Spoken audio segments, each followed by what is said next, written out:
大家好，歡迎返嚟澳洲 Man Sir 娛樂頻道。今日我再想講一個注定難忘嘅夜晚，同大家分享 Gigi 嘅仙氣，佢嘅表演。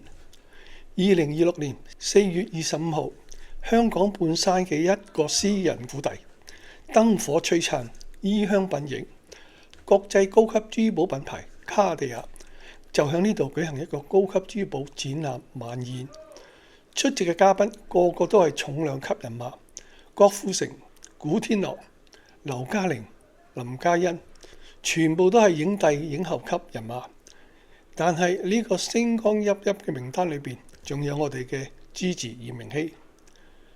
我哋嘅 Gigi 就係晚宴上表演嘅嘉賓，佢以一黑一白兩套驚豔嘅晚裝亮相，現場表演好有女人味。今日我會同大家重溫 Gigi 響卡地亞之夜嘅精彩瞬間，佢嘅歌聲、佢嘅造型、佢嘅仙氣，同埋呢次亮相對佢未來嘅事業嘅重要意義。開始前請點讚、訂閱、開埋嘅小鈴鐺。我呢個係新頻道，而家嘅目標係1000個訂閱，多謝支持，請訂閱幫我達標，感激不盡。嗱，首先我哋了解下當晚嘅盛況。卡地亞作為皇帝嘅珠寶商，佢嘅高級珠寶展覽一向只係邀請最有品味、最具影響力嘅人物。今年嘅珠寶展覽選址係喺香港半山嘅私人府邸，本身就已經係一種身份嘅象徵。出席嘉賓有郭富城同古天樂兩位影帝，西裝骨骨上陣，佩戴高級腕錶，胸前仲別上造型嘅胸針，盡顯成熟嘅魅力。劉嘉玲以黑色 Deep V 高叉長裙亮相，戴上一套名貴珠寶，貴氣十足。而 Gigi 呢，佢獲邀喺晚宴上面演唱，成為全場最年輕嘅表演嘉賓。呢個安排已經係非常有意義。卡地亞揀咗 Gigi，證明咗佢嘅形象同氣質得到呢個百年奢侈品嘅品牌認可。我哋真係好驕傲，佢已經唔再係當年嘅小妹妹，而係一個喺國際品牌活動上面發光發亮嘅歌手。好啦，嚟到大家最期待嘅環節，Gigi 當晚嘅造型、仙氣同高貴嘅完美演繹。Gigi 分別以黑色吊帶長裙同埋白色疊膊晚裝兩套造型亮相，一黑一白，各有特色。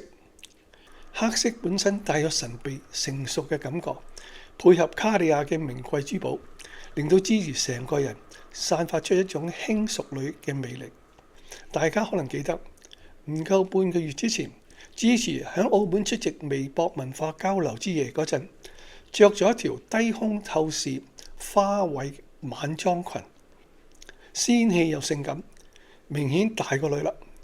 今次嘅黑色吊帶裙延續咗嗰種成熟優雅嘅路線，但又更加低調高貴，適合卡地亞晚宴嘅場合。黑色響金色 backdrop 嘅前邊，高貴優雅，有啲神秘感。好啦，第二套係白色疊膊晚裝，白色代表純潔高貴，疊膊嘅設計增添咗一份嫵媚，但係唔會過火。呢套造型令到 Gigi 睇落更加清麗脫俗。響白色底金色卡地亞字面前，有一種仙女下凡嘅感覺，高貴脫俗，好似童話故事裡面嘅公主咁。一黑一白兩種完全唔同嘅風格 ，Gigi 都 carry 到，真係好犀利。好啦，講完造型，我哋講下 Gigi 當晚嘅表現。嗱，我哋聽下佢嘅風雷同埋 Perfect。風雷係 Gigi 加盟 Sony Music 之後嘅第一首作品，由日本著名音樂人 Kokia 作曲，講嘅係 Gigi 嘅初心，一個關於出發同埋探索嘅故事。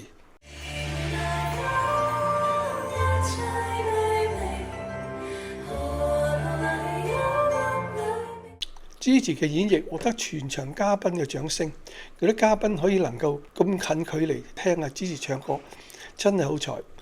有粉絲響平台話，現場嘅風裏氛圍感到直接拉滿，支持把聲響咁高級嘅場地裏面，更加顯得空靈同埋穿透。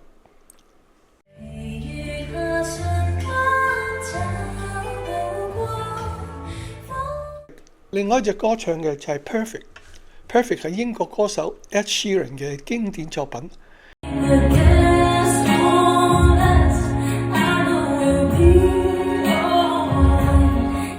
支持喺現場唱 Perfect， 佢嘅聲線好適合呢一類抒情歌，好溫柔，好感動。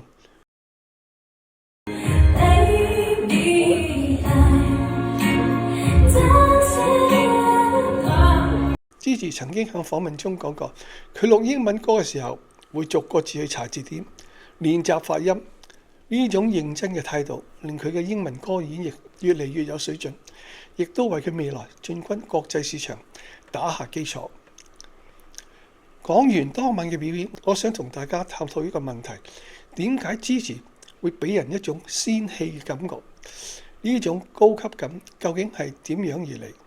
嗱，第一我要講講就係支持嘅獨特氣質，清冷而不高傲。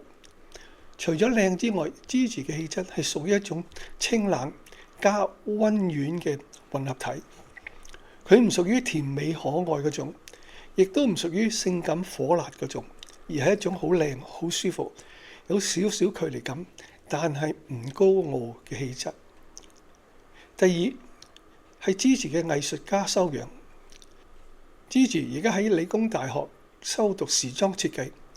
呢個背景令佢對美學有自己嘅理解。佢唔係一個只會聽公司話着衫嘅藝人，而係一個真正對時尚有興趣、有見解嘅人。佢自己曾經喺訪問中講過，出席時尚活動係非常緊張，仲話如果要向時裝界發展，就要好好努力加油。呢種謙虛嘅態度，加上專業嘅背景，令佢對於時尚嘅理解比一般歌手更加深入。第三就係佢真摯嘅個性，佢會喺訪問中承認自己有選擇困難症，會因為低潮而喊。呢種人性化嘅一面，令佢嘅形象更加立體、更加可信。喺一個充滿人設嘅娛樂圈裏邊，支持嘅真摯反而成為咗佢最大嘅賣點。中高階市場嘅消費者對於造假嘅容忍度極低，佢哋要嘅係真實。支持正正係提供咗呢樣嘢。最後我想講下呢次卡地亞晚宴對支持事業嘅重要性。第一，高端品牌嘅認證。卡地亞係全球頂級珠寶名牌，佢哋嘅邀請嘉賓唔係睇流量咁簡單，而係要睇氣質、形象、品味。支持能夠被邀請，仲要係以表演嘉賓身份出場，證明咗品牌方認為佢嘅形象同卡地亞嘅品牌價值匹配。第二，同天王天后同場，提升咗佢嘅江湖地位。同場嘅係郭富城、劉嘉玲呢啲級數嘅藝人，支持喺佢哋身邊一啲都唔輸蝕，對支持喺時尚圈同影藝圈嘅地位有好大幫助。第三，國際化嘅重要一步。卡地亞係國際品牌，佢哋嘅活動有來自於世界各地嘅嘉賓同媒體，支持喺呢個平台上面表演，等於向國際社會展示咗香港新生代歌手嘅實力。呢個曝光對佢未來開拓海外市場係一個非常好嘅開始。最後我想同大家講，由星夢傳奇嘅16歲參賽者到今日21歲獲卡地亞邀請表演，我哋好為支持驕傲。佢嘅成功唔係靠炒作，唔係靠緋聞，而係靠實力、靠真誠、靠一步一步嘅努力。由 Fila Golf 到微博文化之夜，再到卡地亞晚宴，支持嘅高端之路正穩步向前。卡地亞之夜只係一個開始。支持曾經講過，踏入一個新嘅階段，好好加油，好好擁抱同埋迎接新嘅自己。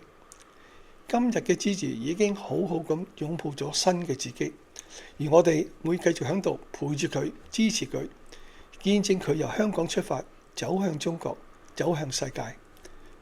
如果你都中意 Gigi 響卡地亞晚宴嘅造型同埋表演，請留言分享你嘅感受。記得點讚、訂閱、開埋小鈴鐺。我哋下條片再見，拜拜。